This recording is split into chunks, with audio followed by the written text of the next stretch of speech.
Hola, ¿cómo están? Bienvenidos a esta nueva clase en la que vamos a abordar el tema de educación inclusiva.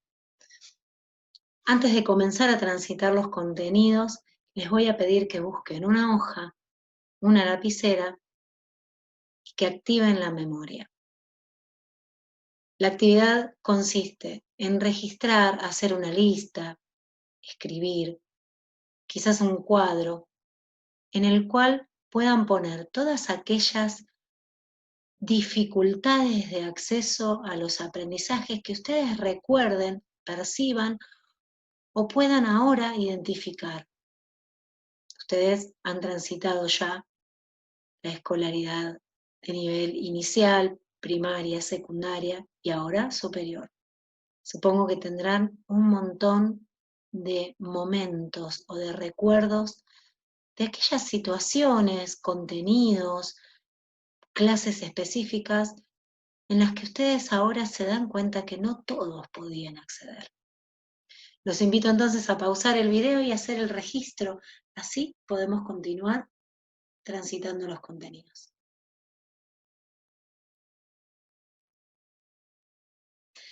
Muy bien, entonces hoy hablamos de educación inclusiva, porque pensamos en sumar capacidades en el aula. Vamos a hablar de los marcos legales, las leyes que regulan la inclusión. Tenemos básicamente dos leyes en las que nos vamos a centrar hoy en esta clase, las van a tener disponibles incluso para la lectura de la ley completa. La primera que voy a mencionar es la Ley Nacional 26.378, es una ley que promueve, que protege y que asegura el goce pleno y en condiciones de igualdad de todos los derechos humanos y las libertades fundamentales de las personas con discapacidad, para promover el respeto y la dignidad que les corresponde y para, sobre todo, augurar el acceso a la educación. La segunda ley es una ley un poco más nueva, que todavía no termina de insertarse, hay que darle el tiempo, hay que conocerla, que es la ley de dislexia. La llamamos así, pero en realidad la ley 27.306 garantiza el derecho a la educación a las personas con dislexia. Y esta ley define las dificultades específicas del aprendizaje, que no solamente estamos hablando de dislexia, hablamos de discalculia, de disgrafía, de disortografía, las dificultades de la lectura, la escritura y el cálculo, que no son consideradas discapacidades. Hablamos también de la obligación de ofertar, de ofrecer a los docentes la capacitación que les corresponde para poder otorgar entonces estas adecuaciones y adaptaciones de acceso a las personas que cursan con estas dificultades. Y hablamos también de las concientizaciones que tenemos que realizar, la concientización que tenemos que realizar a la sociedad respecto de estas dificultades. Cuáles son las adaptaciones curriculares, si es que las necesitan, y cuáles son las adecuaciones también.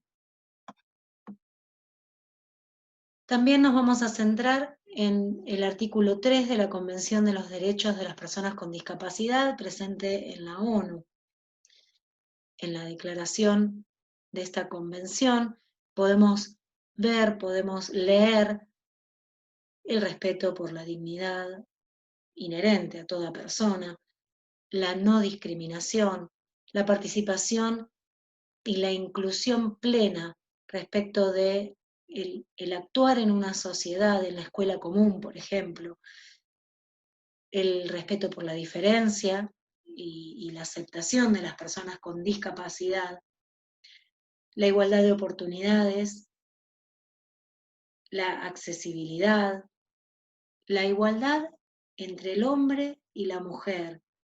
Acá pensamos después en el complemento con la ley de educación sexual integral, porque no solamente hablamos de hombre y mujer, sino de los géneros posibles de construcción.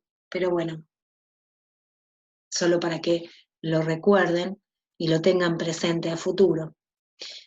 Y también hablamos del respeto de las facultades de los niños, niñas y adolescentes que cursan la trayectoria escolar y los tiempos que requiere que cada uno pueda aprender. En el artículo 11 de la Ley Nacional de Educación, que habla de los fines y los objetivos de la política educativa nacional, se destacan también las garantías del acceso a la educación en cuanto a derecho a la educación.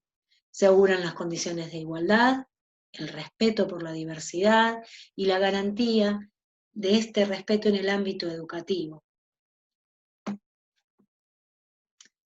Porque garantizar las condiciones de acceso, no solamente para el acceso a los contenidos, sino también para la permanencia en el sistema educativo y para su egreso, se hace necesario, se hace menester del Estado.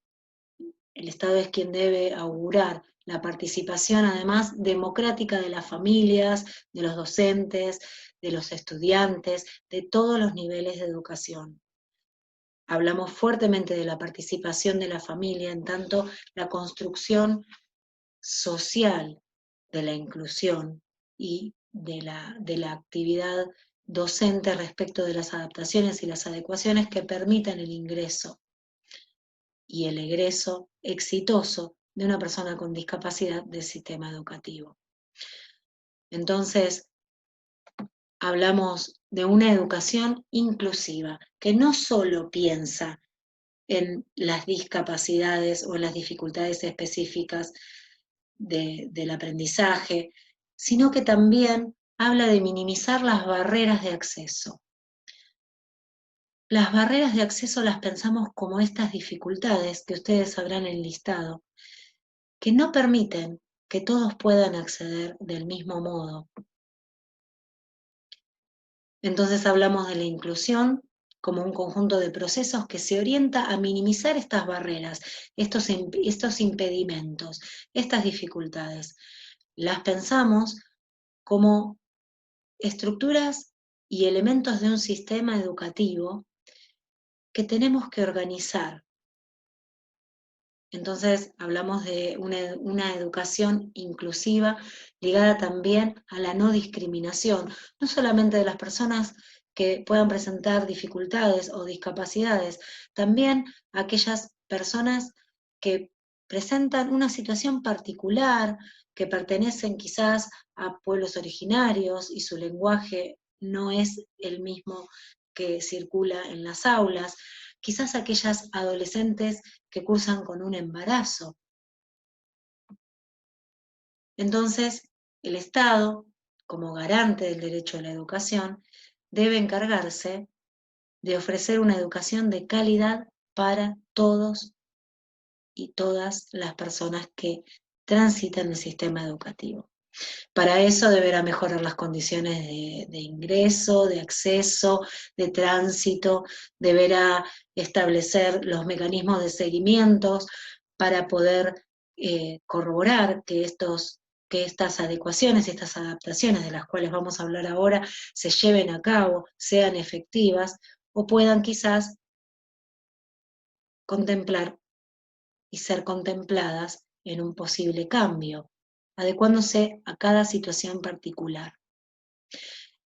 El Estado debe recibir a estos niños, niñas, adolescentes, jóvenes, adultos como ustedes en el sistema educativo, debe diversificar las ofertas educativas para que todos tengan la posibilidad de elegir lo que mejor les viene para su desarrollo, por ejemplo, desarrollo profesional en educación superior. Y también construir una cultura escolar inclusiva. Sí, desmistificar esta cuestión de no es para cualquiera la educación superior, por ejemplo. Entonces, en las instituciones educativas nos tenemos que comprometer, quienes formamos parte, a aceptar y a valorar las diferencias como una construcción en la diversidad, como un enriquecimiento posible, con el aprovechamiento de estas diferencias para poder construir nuevas oportunidades de aprendizaje. ¿Qué pasa con las adaptaciones? ¿A qué llamamos adaptaciones? ¿De qué hablamos? ¿Se acuerdan de minimizar las barreras? Pues bien, las adaptaciones refieren precisamente a eso, a encontrar de qué otros modos podemos ofrecer oportunidades para el aprendizaje que no sean siempre los mismos, que no sean aquellos a los que acceden únicamente quien no tiene una dificultad específica o una discapacidad.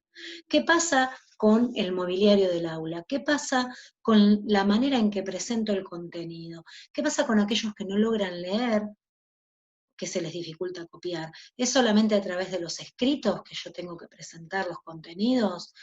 ¿Puedo ofrecer alguna otra apoyatura, alguna otra manera, desde la oralidad, desde lo visual? ¿Qué pasa con los disminuidos visuales cuando están en un aula en la cual se escribe en el pizarrón y se copia del pizarrón?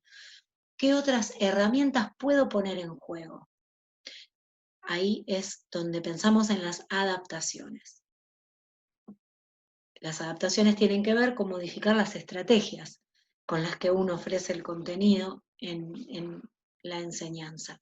Entonces, pensamos en, como acabo de nombrar, la utilización de distintas herramientas, la adaptación de los materiales que vamos a poner en juego, si hace falta amplificar una fotocopia porque la letra es muy pequeña, si hace falta pasar a mayúscula imprenta porque mayormente los niños, niñas y adolescentes con dislexia suelen acceder más rápidamente a la lectura cuando se les presenta la letra en imprenta mayúscula.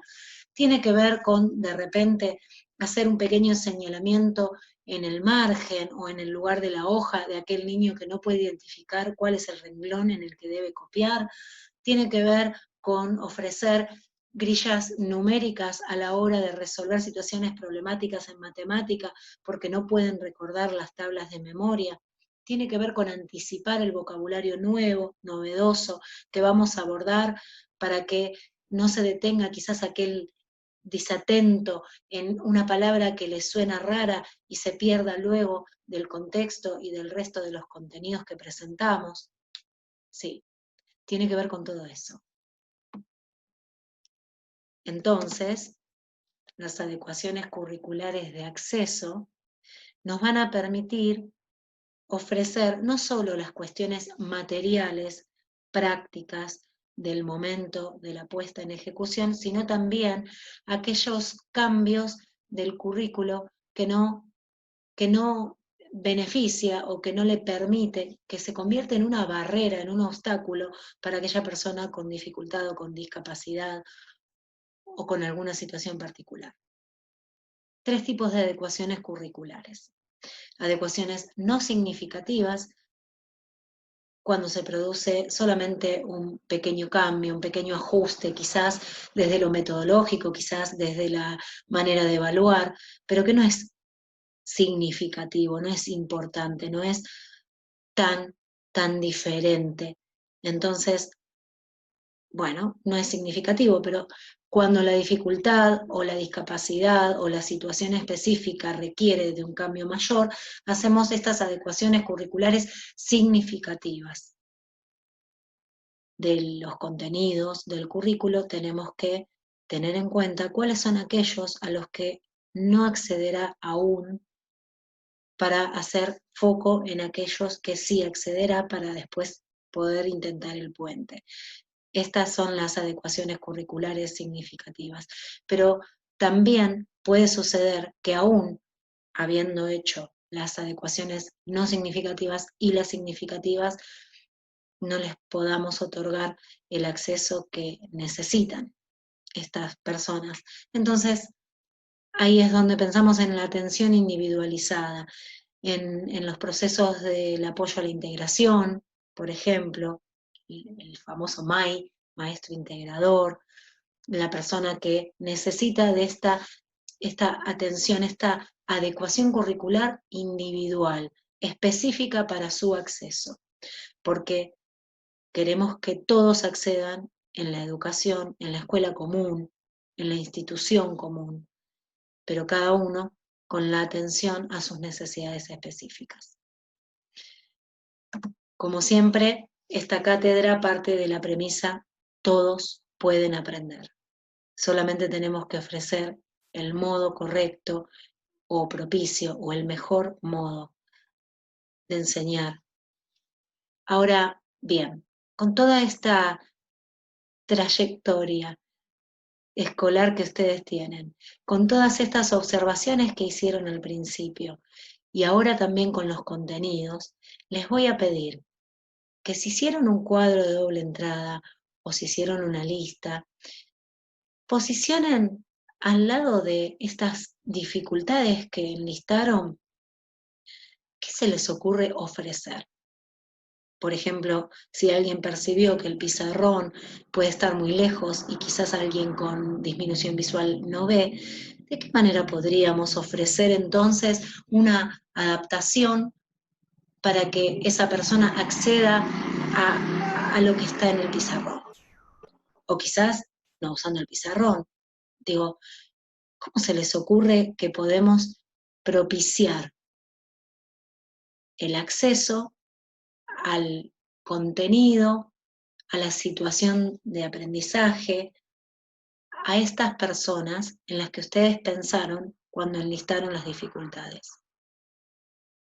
Los invito a recorrer el material de la clase, a leer la bibliografía y luego a entregar este trabajo para que entre todos podamos pensar nuevas intervenciones inclusivas. Muchas gracias, que tengan una hermosa semana, nos vemos la próxima.